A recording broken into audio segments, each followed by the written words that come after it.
think it is better not to go there," the old villager interrupted. Ignoring his words, both crossed his arm and reached the fort. Wow! What a wonderful fort! Neither seen nor heard. Both reached inside the fort. Apart from dust and dirt, he could not see anything that would scare him. People are afraid to come unnecessarily. There is nothing like this here. Florence cleaned the courtyard and said, putting up the bed. There was a huge garden on the left side of the fort, in which there were many trees.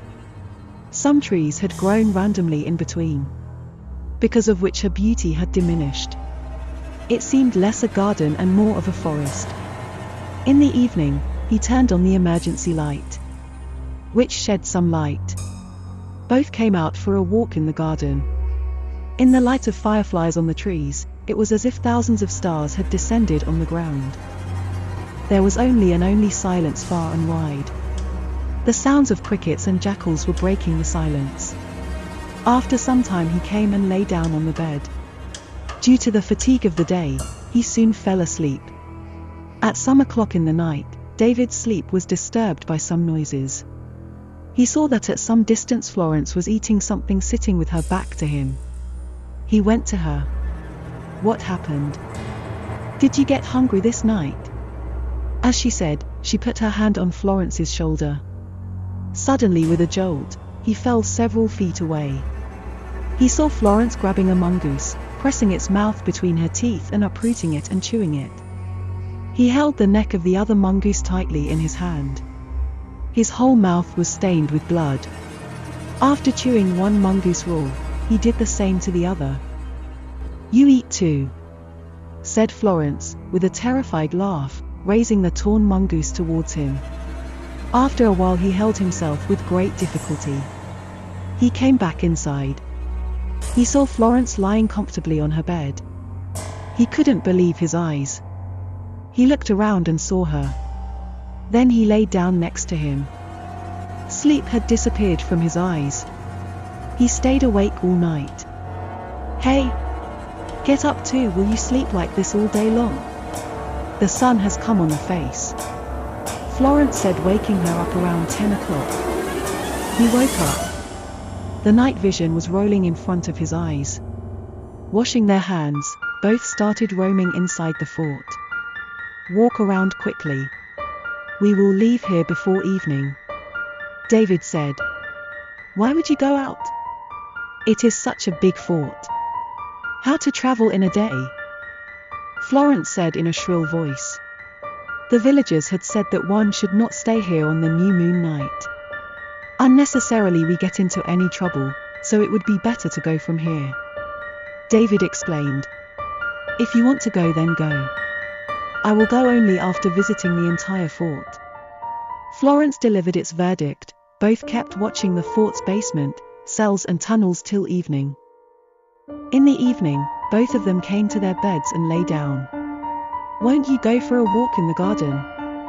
Florence asked. "Now I don't have the courage to walk. I can't go, just get out of here now," David insisted. Florence did not listen to him. While lying down, both of their eyes fell.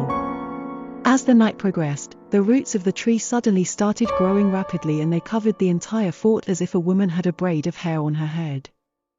The iron-sharp teeth emerged at the main gate of the fort. The whole fort turned into a vampire. Blood started dripping from the roof of the fort. Suddenly Florence's whole body began to tremble.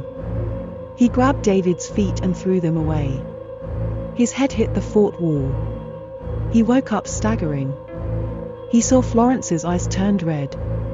Blood was dripping from the sides of his eyes and mouth. Those terrible sounds were coming out.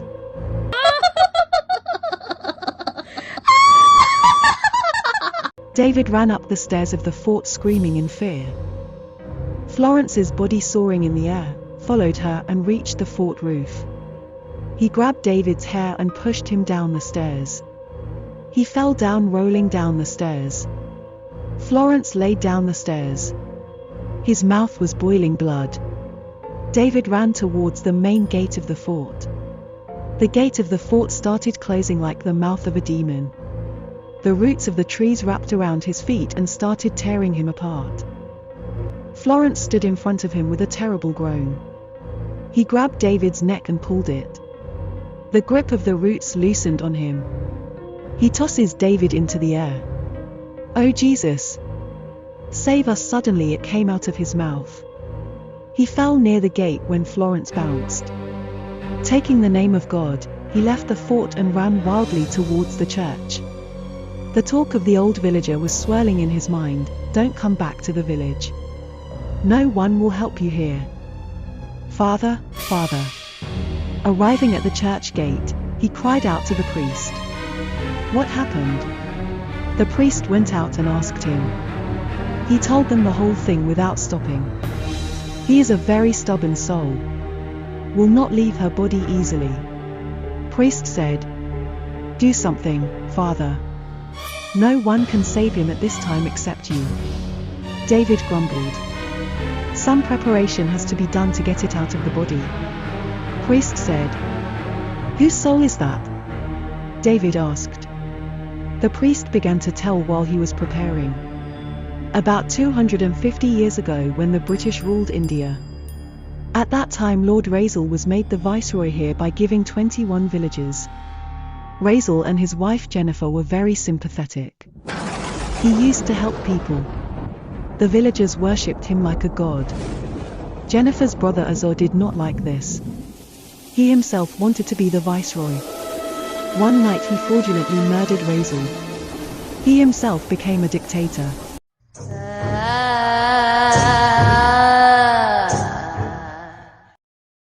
Jennifer felt very sad for this act of her brother. He made his son Hare's proficient in weaponry.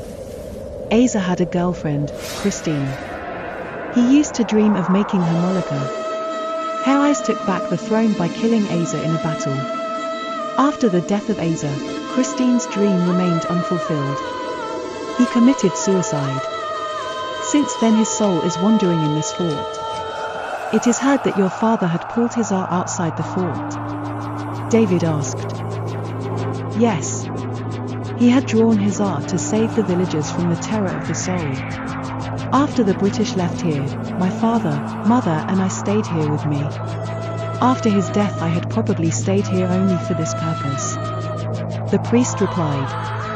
David came to the fort with the priest. They heard the terrible screams of Florence.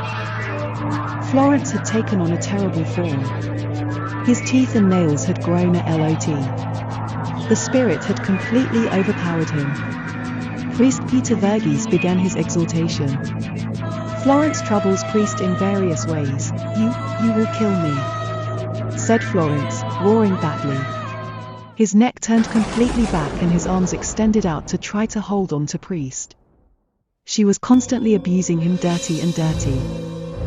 She got up from the ground and was walking in the air. The priest kept trying to calm him down. His whispering calmed the soul for some time, but after a while it took a furious form. The skin of his body began to burst. Peter Verghese got angry seeing him. In order to save Florence, he asked the devil spirit to leave his body and enter into him.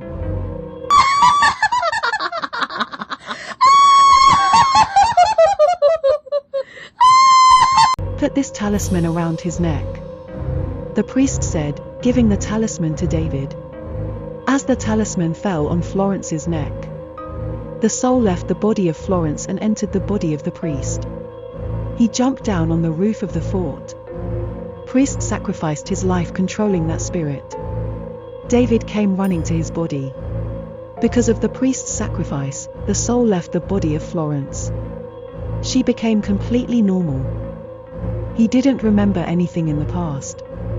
The whole village together performed the last rites of Peter Verghese with moist eyes. The fort was now free from the curse of that soul. Perhaps father had stayed here till today only to carry out this work. An old villager said sadly. David and Florence left for home sadly.